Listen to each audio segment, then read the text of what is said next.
안녕하세요. 미국주식론 대학의 미준입니다. 7월 19일 화요일 미준의 저녁 방송을 시작합니다. 저는 개인적으로 아주 오래간만에요. 화끈한 열기를 느끼면서 방송을 녹화하고 있습니다. 무슨 얘기냐면요. 지금 현재 방송 녹화를 진행하는 게 월요일 낮이거든요. 7월 18일인데 캠브리지 쪽의 일기예보를 잠깐 보여드리면 지금 현재 온도가 36도가 넘어가고 있고요. 조금 이따 4시, 5시 정도가 되면 38도까지 온도가 치솟을 예보를 보이고 있습니다. 그리고 더 중요한 건 내일인데요. 내일 날씨 최고 기온을 보시면 41도까지 지금 온도가 올라간다고 되어 있거든요. 자, 그런데 41도가 만약에 제가 예전에 지내던 동남아시아, 말레이시아나 인도네시아 하면 어느 정도 대책이 많이 세워져 있죠. 근데 영국 같은 경우는요, 관공서도 그렇고 회사도 그렇고 학교도 그렇고 가정집도 그렇고 에어컨이 있는 집은 거의 없다고 보시면 되고요. 대부분의 가정에서 팬도 가지고 있지 않은 경우가 많습니다. 우리 집에도 예전에 선풍기가 없다고 말씀드린 적이 있는데, 그래서 옆집 아줌마 아저씨가 사시는데 이분들이 오늘 그리고 내일 너무 힘들 거다 그러면서 본인들이 선풍기 3개를 갖고 있다고 해서요, 하나를 빌려주셨습니다. 그래서 우리 가족은 선풍기 하나 가지고 오늘 그리고 내일을 좀 견뎌야 할 것 같습니다. 자, 지금 녹화를 진행하고 있는 제 방에도 열기가 굉장히 좀 후끈거리고 있는데요. 오늘은 빨리빨리 진행하고 시원한 거 마시면서 좀 쉬어야 할 것 같습니다. 자, 굉장히 오래간만에 동남아에서 녹화하는 기분으로 진행하는 미국 주식으로 온 대학이 저녁 방송 바로 시작합니다.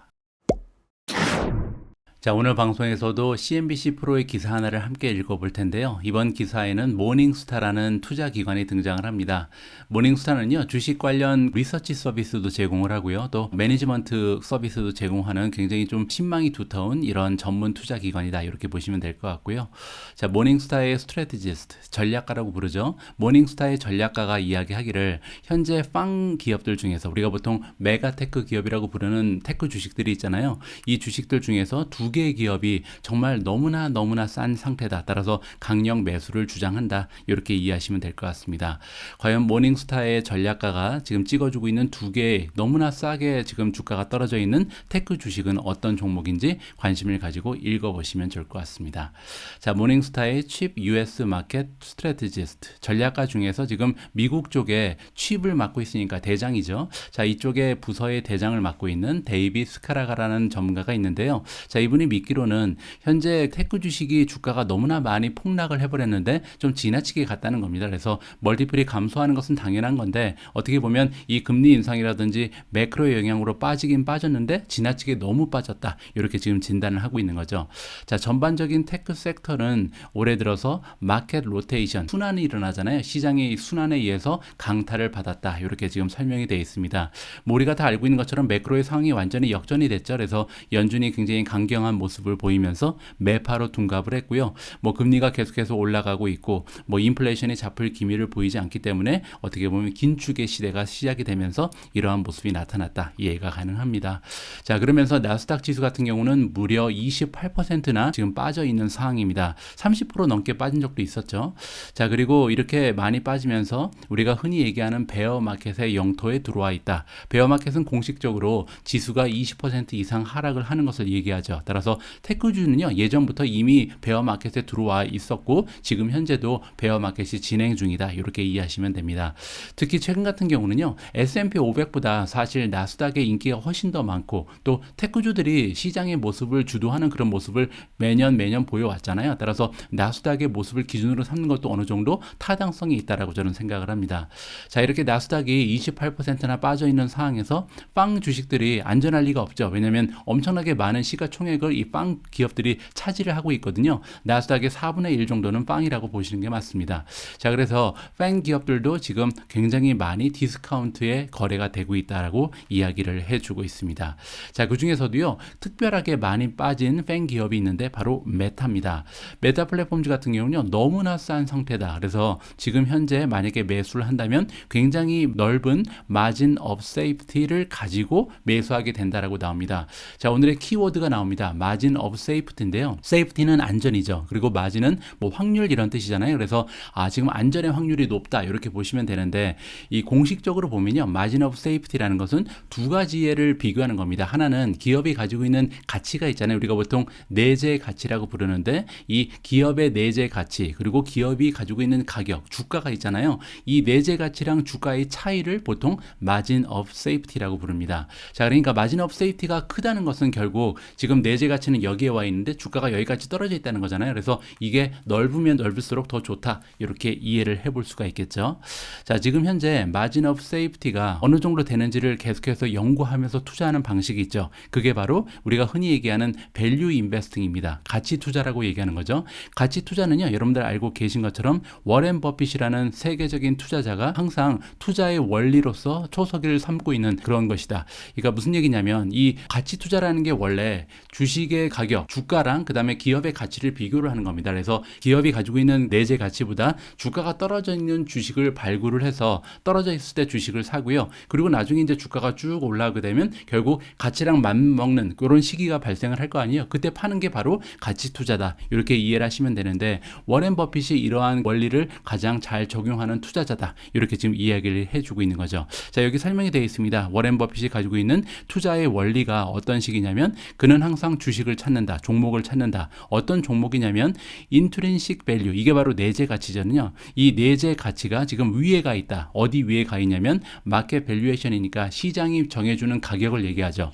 주가보다 이 내재 가치가 위에 올라가 있는 이러한 종목을 찾는 것이 워렌 버핏의 투자 방법이다. 이것이 바로 가치 투자다, 이렇게 이해할 수가 있고요. 거기서 가장 중요한 게 이게 마진 오브 세이프티다, 이렇게 설명이 가능할 것 같습니다. 자, 이렇게 기업의 가치에 관심을 두고 투자하는 그 인베스터들, 우리가 보통 가치 투자자라고 얘기하죠. 자, 버핏처럼 가치 투자자들은요, 뭐를 믿고 있냐면 이것이 가장 중요하다. 방금 전에 얘기했던 마진 오브 세이프티가 투자에 있어서 가장 중요한 하나의 요인이다라고 얘기를 합니다. 왜냐면요, 리스크를 우리가 좀 줄여야 되잖아요. 투자는 역시 두 가지를 보는 겁니다. 하나는 이 주식 투자라는 것은 굉장히 위험한 일이죠. 따라서 위험성이 얼마나 적은가, 그리고 내가 이 위험을 감수하면서 받을 수 있는 리턴이 어느 정도 되는가, 수익이 어떻게 되는가, 이 두 가지를 보면서 투자를 하는 거죠. 그래서 만약에 내가 감당해야 되는 리스크보다 이 투자의 리턴이 훨씬 더 크다면 위험을 감수하면서 투자하는 게 바로 주식 투자잖아요. 그런 면에 있어서 마진 오브 세이프티가 정말 중요한 하나의 지표가 될 수 있다, 이렇게 생각하는 거죠.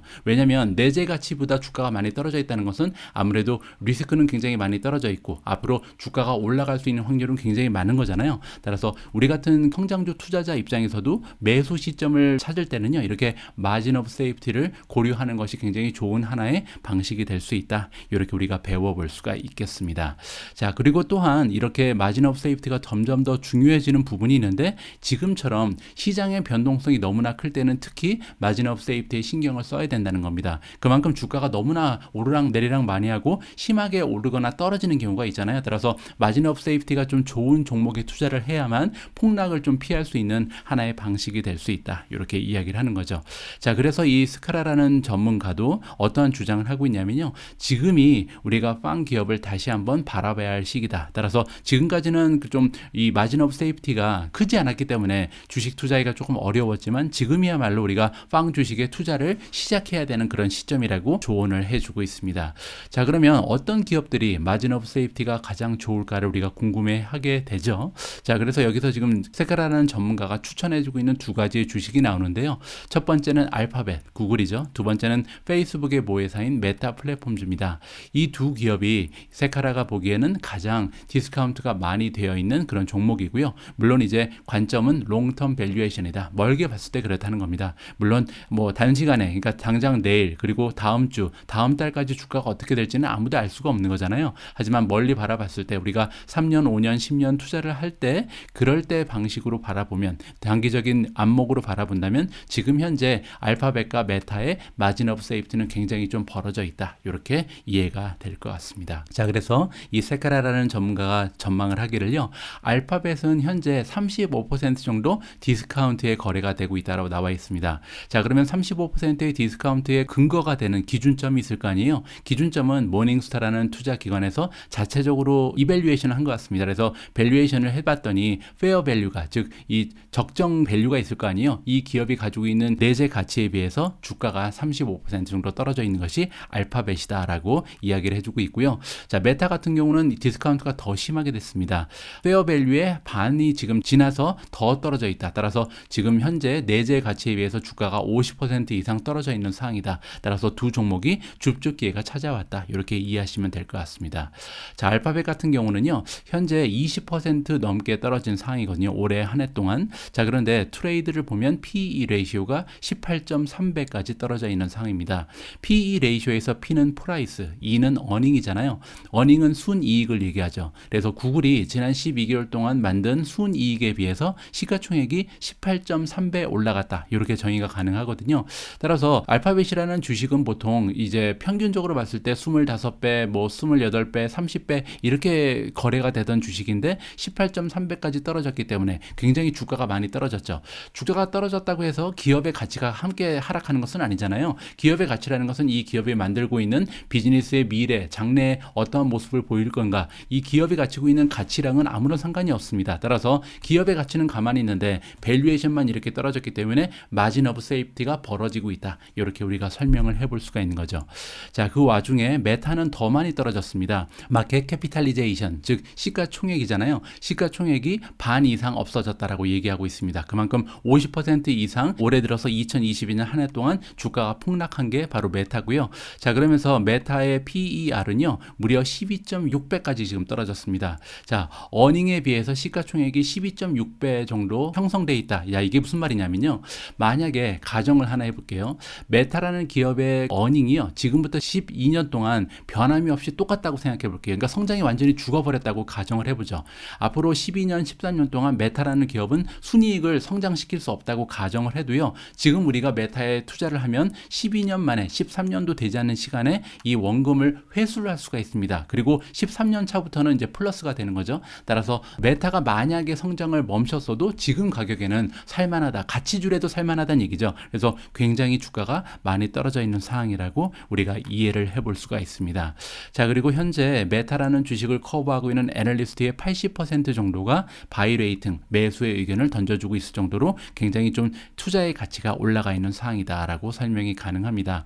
물론 이거는 굉장히 어렵다. 항상 어려운 일 중에 하나가 정확하게 예측하는 거죠. 그래서 언제쯤 시장이 이러한 내재 가치를 따라갈 것인가. 그 얘기는 뭐냐면 내재 가치는 지금 위에 있다고 얘기를 했죠. 그래서 기업의 가치는 여기 있는데 주가는 아래에 떨어져 있잖아요. 근데 이 주가가 과연 바로 올라가면서 따라잡을지, 아니면 횡보를 하다 따라잡을지, 아니면 더 폭락을 하다 따라잡을지는 아무도 알 수가 없다는 겁니다. 그래서 시장이 앞으로 얼마나 오래 걸려서 내재 가치를 따라갈지는 알 수 없다. 하지만 지금 현재 시점에서 평가를 해볼 때 마진 오브 세이프티가 너무나 좀 많이 벌어져 있기 때문에 비교적 안전한 상황이고 주식을 사기 시작해도 괜찮을 것 같다라는 것이 이 세카라라는 전문가의 의견이다. 이렇게 정리가 가능할 것 같습니다.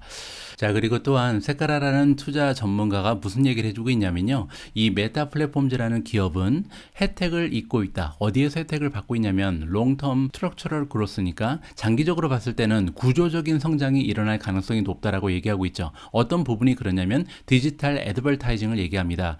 디지털 광고의 시장은요, 아직까지 발전 속도도 좋지만 발전할 수 있는 여력이 많이 남아 있거든요. 왜냐면 아직까지도 우리가 뭐 신문이라든지 잡지라든지 이런 쪽에 광고가 들어가는 비용이 굉장히 많이 있습니다. 따라서 시간이 가면 갈수록 대부분의 광고가 디지털 쪽으로 옮겨갈 가능성이 높잖아요. 그렇기 때문에 시장의 광고가 진화하는 모습을 봤을 때 아직까지 성장이 멈추지 않고 지속적으로 향후 일어날 가능성이 높은 시장에 들어가 있는 것이 메타 플랫폼즈다라고 이해를 해볼 수가 있겠죠.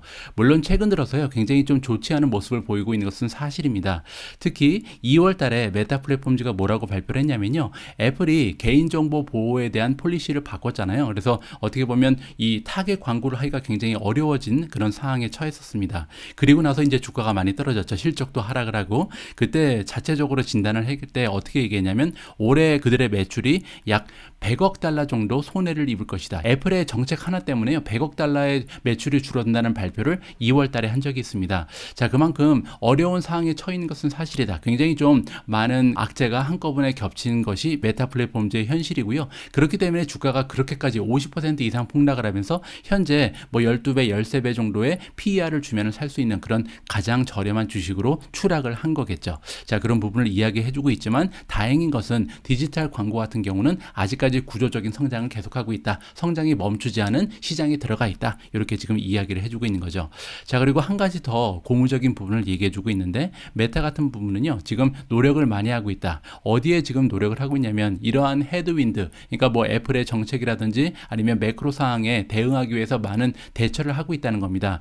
그 중에 하나가 뭐냐면 릴즈라는 새로운 비즈니스 모델을 개발했다. 릴즈는요, 인스타그램 그리고 페이스북에서 여러분들이 직접 만들어서 발행할 수 있는 짧은 비디오를 얘기합니다. 뭐 유튜브가 운영하고 있는 쇼츠랑 비슷하다고 보시면 되는데 어쨌든 짧은 비디오가 최근에 대세잖아요. 그래서 아무래도 메타 같은 경우는 많은 매출을 틱톡한테 뺏겼기 때문에 틱톡과 대항하기 위해서 릴즈를 개발했는데 뭐 지금 나름대로 시장 점유율을 확정 잘 하고 있다. 이렇게 이해하시면 될 것 같고요.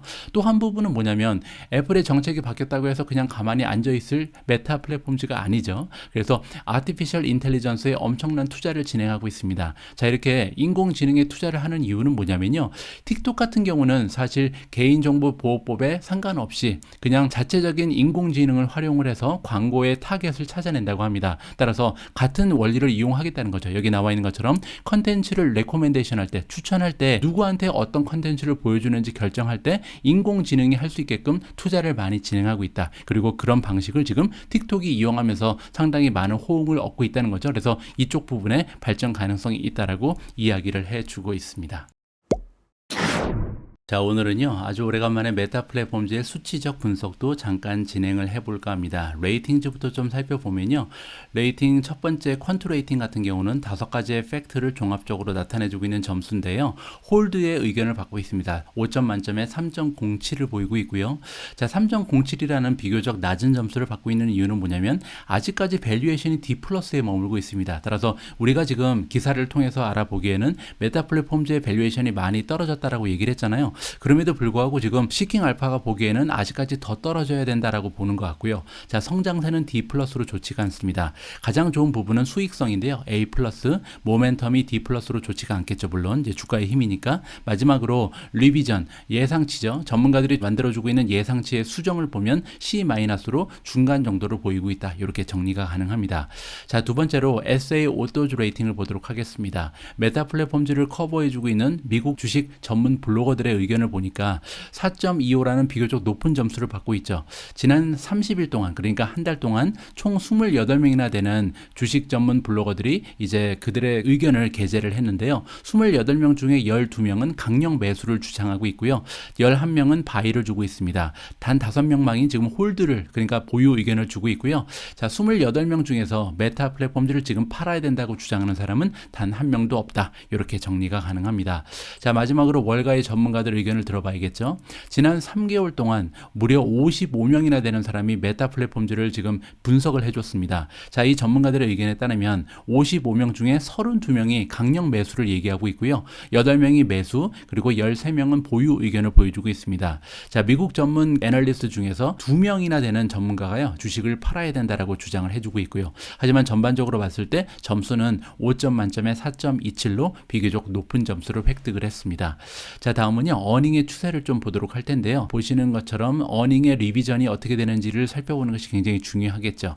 자, 지난 3개월 90일 동안 총 46명이나 되는 사람들이 이 업데이트를 해줬습니다. 뭐 46명이 아니더라도 같은 애널리스트가 두세 번씩 업데이트를 하는 경우도 있거든요. 어쨌든 업데이트가 46번 됐다는 것은 이 전문가들이 가지고 있었던 메타에 대한 전망이 바뀌었다는 거죠. 자, 그런데 46번이 바뀌었는데 그 중에서 긍정적으로 바뀐 부분은 6번밖에 되지 않고요. 나머지 40번은 하락 추세에 보이고 있다. 따라서 그들이 실적에 대한 어닝의 예상치를 하향 조정한 경우가 80%다. 이렇게 우리가 이해를 해볼 수가 있겠죠. 86%입니다. 자, 다음은요, 밸류에이션을 좀 봐야겠죠. 자, 메타 플랫폼즈 밸류에이션을 보시면 일단 PE 레이쇼는 굉장히 좋습니다. 자, PE 레이쇼는 지난 5년 동안 평균적으로 27배의 거래가 되던 종목이거든요. 그런데 지금 갑자기 12.4배의 거래가 되고 있으니까 굉장히 저렴하게 떨어진 것은 사실이죠. 자, 그리고 PE PEG를 봐서도 0.94니까 성장 추세랑 비교를 해서도 나쁘지 않은 성적표를 제출하고 있습니다. 자, 그리고 PS 레이시오도 한번 보시죠. PS 레이시오를 보면 지난 5년 평균은 9.45입니다. 이 얘기는 메타 플랫폼즈에서 만들었던 매출에 비해서 9배 이상을 줘야 주식을 살 수 있었는데 지금은 3.8배만 주면 살 수 있다는 거잖아요. 따라서 이 부분도 굉장히 좋아졌죠. 자, 마지막으로 북밸류를 보겠습니다. 북밸류는 뭐냐면요, 기업의 자기 자본이 있잖아요. 내가 가지고 있는 돈, 전체 자산에서 일부분은 내가 빌린 돈이죠. 부채죠. 그래서 부채를 빼고 남아있는 순수 자기 자본을 북이라고 부릅니다. 자, 이 북밸류에 비해서 원래는 6.24배의 거래가 됐었는데 이제는 3.63배의 거래가 되고 있습니다. 따라서 총점은 그냥 그랬지만 전반적으로 하나하나 뜯어서 보니까 굉장히 좋은 밸류에이션을 기록하고 있는 것이 사실이다. 이렇게 정리를 해드릴 수가 있을 것 같고요. 자, 다음은 성장률입니다. 물론 이제 성장률이 떨어지기 때문에 주가가 폭락을 했겠죠. 자, 지난 5년 동안 메타의 성장률은 34%라는 믿을 수 없는 성장 추세를 보여줬습니다. 아니, 시가총액이 전 세계에서 10번째 안에 드는 종목이 이렇게 엄청난 성장을 거듭한 것도 참 대단하죠. 근데 문제는 이 성장 추세가 꺾였다는 거죠. 26.7%로 떨어졌습니다. 자, 그리고 향후 12개월을 보면요, 18.7%로 성장 추세가 악화되고 있다. 이렇게 볼 수가 있거든요. 자, 그런데요, 과거랑 비교를 하면 그렇죠. 근데 문제는 뭐냐면 26%도 그렇고 심지어는 18.7%도 그렇고 성장이 꺾였다고 얘기하기에는 굉장히 높은 수치입니다. 따라서 메타 플랫폼즈가 성장이 완전히 멈췄다고 얘기하기에는 아직까지도 두 자릿수, 그것도 심지어 20% 가까운 성장을 기대해 볼 수가 있구나. 이렇게 우리가 좀 긍정적으로 해석해 봐도 괜찮을 것 같습니다. 향후 3년에서 5년 정도는요, 12.83% 정도의 어닝 성장을 기대하고 있는데 이 수치는 사실 조금 더 우리가 기다려 봐야 할 것 같습니다. 지금 현재 가지고 있는 비즈니스 모델을 가졌을 때 이러한 전망이 나오는 것 같고요. 앞으로 이제 메타버스라든지 아니면 그 밖에 다른 비즈니스에서 어떠한 모습을 보이냐에 따라서 이 수치는 다소 변화할 가능성이 있다. 이렇게 개인적으로는 판단하고 있습니다. 자, 수익성 굉장히 좋다 그랬는데 어느 정도로 좋은 기업이냐면 그로스 프로핏 마진, 총이익률이 80%가 넘어갑니다. 거의 뭐 사스 기업보다도 괜찮다. 이렇게 볼 수가 있는데요. 그런데 메타 같은 경우는 지난 5년 평균 총이익률이 82%가 넘었습니다. 따라서 다소 주춤하는 모습을 보이고 있죠. 넷인컴 마진도 마찬가지입니다. 31.2%면요 정말 대단한 성적표거든요. 이렇게 순이익이 31%가 넘는데도 불구하고 주가가 떨어진 이유는 과거에 비해서 조금 주춤하고 있다. 그래서 메타 같은 경우는 지금 과거랑 비교하면 훨씬 더 성장도 둔화되고 있고 그리고 수익률도 약간 좀 감소를 한 것이 사실입니다. 그런데 그냥 과거를 보는 게 아니라 다른 기업들하고 비교를 해보면 아직까지도 굉장히 멋진 모습을 보여주고 있다는 것이 사실이거든요. 자, 캐시플로우 마진도 26.4% 그리고 ROE는 9%가 됩니다. 따라서 여러 가지 수익률에 있어서는 최고의 모습을 지켜내고 있다. 이렇게 평가를 해주는 것이 맞는 것 같고요. 자, 모멘텀이 좋지가 않겠죠. 최근 들어서 주가가 어느 정도 빠졌는지 보면요. 3개월 동안 21%나 빠졌고요. 6개월 동안 50%가 넘게 빠졌습니다. 그야말로 반토막이 난 거죠. 6개월 동안. 그리고 9개월 동안 49%, 1년 동안은 52%나 주가가 폭락을 해버렸습니다. 따라서 이러한 추세가 어느 정도 반등이 되고 나서 매수를 해도 그렇게까지 나쁜 타이밍은 아니다. 이렇게 우리가 생각해 볼 수가 있겠죠. 현재로서는 너무나 좋지 않은 모멘텀을 보여주고 있다. 이렇게 정리가 가능할 것 같습니다.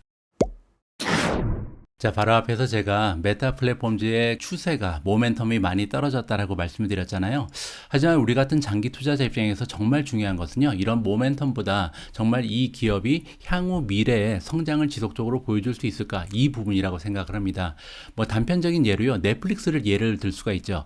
넷플릭스는요 2011년부터 2021년까지 10년간 주가가 7000% 상승을 했습니다. 70배 올랐다는 거잖아요. 정말 대박주였죠. 자, 이렇게 넷플릭스가 계속해서 주가가 7000%나 상승할 수 있었던 것은 계속해서 성장을 보여줬기 때문입니다.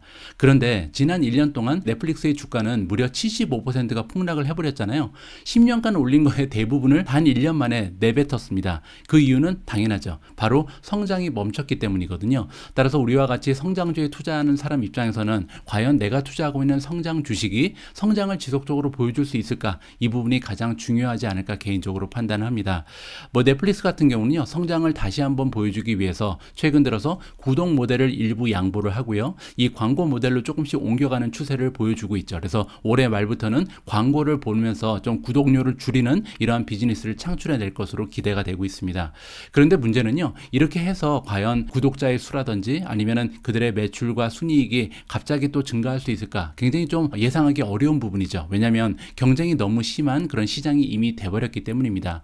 넷플릭스가 최고의 강자였던 지난 5년, 10년의 모습과 지금 현재 시장의 모습을 비교해 보면요, 완전히 천지 차이거든요. 지금은 뭐 디즈니 플러스라든지 구글이라든지 메타, 유튜브 이런 그 쟁쟁한 기업들과 이 디지털 광고 세계의 매출을 나눠야 되는 그런 입장이 있잖아요. 따라서 만약에 광고 모델로 이동을 한다 해도 너무나 강력한 주자들과 이 광고를 나눠야 된다는 어려움이 남아 있는 것 같습니다. 자, 페이스북도 마찬가지입니다. 페이스북 같은 경우도 소셜 미디어 시장의 독보적인 1위 기업으로 지난 10년 동안 정말 믿을 수 없는 성장을 거듭해 왔습니다. 자, 그런데 지금 고비에 와 있잖아요. 애플의 정책이 바뀌면서 타겟 마케팅을 하기도 어려워지고 동시다발적으로 뭐 틱톡 같은 새로운 경쟁자가 등장을 했습니다. 자, 여기에서 만약에요, 이 소셜 미디어 쪽에만 믿고 있다가 그냥 추락을 해버리면 넷플릭스처럼 주가가 75% 이상 빠져도 할 말이 없겠죠.